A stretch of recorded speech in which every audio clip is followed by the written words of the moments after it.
Hello, and welcome to our second hybrid-enabled version of Critics and Cars Getting Home. Well, we are already at home, but don't worry, I'm sure that eventually we'll be back driving, hopefully safely. But more importantly, we're here to talk to you about the eagerly anticipated second Knives Out film called... Not Knives Out 2. In fact, it's called Glass Onion, a Knives Out mystery. So, Daniel Craig is back as Benoit Blanc, but everybody else in the cast is brand new. We're going to assume you've seen Knives Out, and you know that it's super fun, and we're going to try to avoid spoiling Glass Onion, a Knives Out mystery, which we'll probably wind up calling Knives Out 2 before the end of this. That's right. So, yeah, let's assume you've seen the first Knives Out. So, Daniel Craig's Benoit Blanc is back. He has been invited to the Greek island home of it's sort of a tech mogul kind of genius entrepreneur played by Edward Norton. Yes, he's showed up with four or five, of Norton's close associates that all date back through many years of mutual trials and tribulations and successes and they get together apparently annually for some kind of like shindig. This is one of those annual shindigs, but it's going to be a murder mystery. Right, it's couched as a murder mystery. Yes. So Ed Norton's character greets them with, "I'm going to die this weekend. Benoit Blanc is here to help us figure out who done it." Basically, that's the premise, but things don't go according to plan. No, and one of the delightful things is not only that, they don't go in the not according to plan in the way that you would assume they would not go according to plan. So this film is written and directed by Rian Johnson, who made Brick back in the day. A couple of...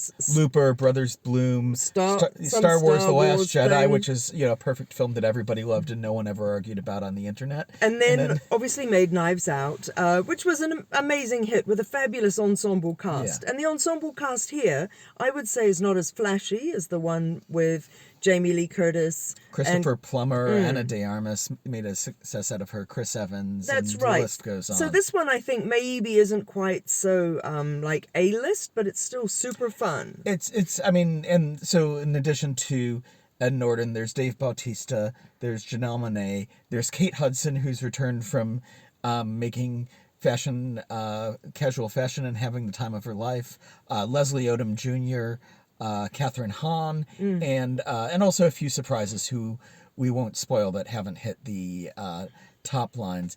I guess the main question probably for anyone wanting to watch it is how different is it from the first one? Will it be as entertaining? They're both sort of one location films, which isn't a spoiler at all, and it obviously works quite well. This one also has very clear nods to COVID. Everyone arrives on the island wearing masks. It's dated May 2020. So there's an acknowledgement there, I suppose. And obviously you can tell that it will have been made during COVID because it is a one-location ensemble piece. And I do wonder if the larger sense of place played into it more in an earlier kind of thing, because an earlier draft, or right. Perhaps I don't even know the production history, so they might have had to close down and restart while shooting. But I will say that, one of the things that's sort of promised is, they get on this boat and they go to this Greek island, and I sort of expected the outside-inside ratio to be a bit different, a bit more evil under the sun, and a little less drawing room mystery. Sure. But that's maybe my only complaint. It was still a lot of fun. It's a super talky, very clever film, very, very well written. It's very, very wordy, so you've got to be on your game. And also, it's 137 minutes, did you say? Yeah. So 2.25 hours, you've got to be on your game, you've got to be listening, and you chortled through heaps of it, which is really wonderful. Yeah. There are lots of just really subtle jokes. I also noticed lots of very subtle sort of visual Easter eggs. Yeah. Which are nicely done. There's a little cameo appearance of the book Gravity's Rainbow in a scene that I won't spoil. There's a consistent bashing of the board game Clue, which my board game friends will appreciate greatly. There's just a lot of little light details weaved into this thing. A lot of digs also at current culture. You've got your woke person, your anti-woke person. You've got your kind of they spend a lot of time at the beginning, don't they, talking about the fine line between genius and complete Stupidity. and insanity. Which Elon of course, Musk. exactly. Which of Yeah. course now Elon Musk is like the poster boy for, and wouldn't have been when Rian Johnson was writing this film. But Ed Norton's character is very much that guy. I feel like, and this isn't a spoiler, but he's a tech mogul, he's a billionaire, so therefore everything is lavish, and so the set dressing and all that is super fun. If you're going to have one set, have this set. Exactly. Yeah. But I'm fairly sure like there's a massive painting behind him in the dining room that looks more to me like Kanye West in his video for Power from like 2010 than it does. I suspect it's meant to be a grandiose Ed Norton's character picture. Oh, right, but yes. I find that the Kanye... The self-portrait. Right. I thought that was actually a reference to the Body Count album by Ice-T. Or I think Oh, it was right. one of those. So there are hip-hop heaps of albums, little yeah. Easter eggs that you may or may not pick up on. But it is clever. It is wordy.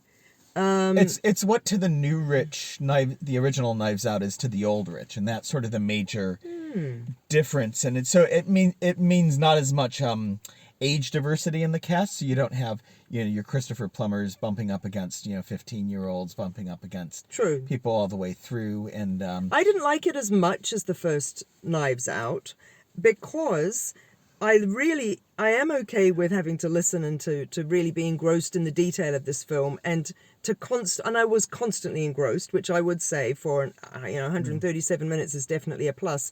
But I felt as though I wouldn't say ambled along, but just kind of went do on and on and on and on.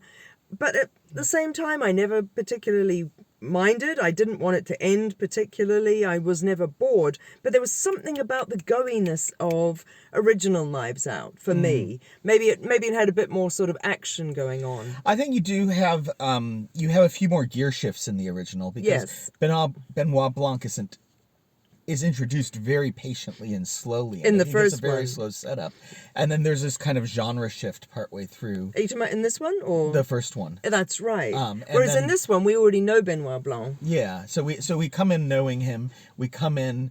There's just not as much complexity to set up. There's not as many gear shifts. Although there are a lot of double crosses, triple crosses, quadruple crosses. Oh, so yes. actually, the even with actual regard... inventiveness within the scenario, I would Yes. say, is But also, I think in terms of characters and Benoit and all that as well. Actually, there was a lot. There are a lot of surprises. Rian Johnson is definitely still on his game. yeah. So Yeah, look, I mean, if I liked it less, it's marginal. I think it, and I'm really glad I went out to see it. It's not in cinemas for very long, and in fact, probably by the time you see it, it's already on Netflix, and you'll wish you had seen it in the cinema.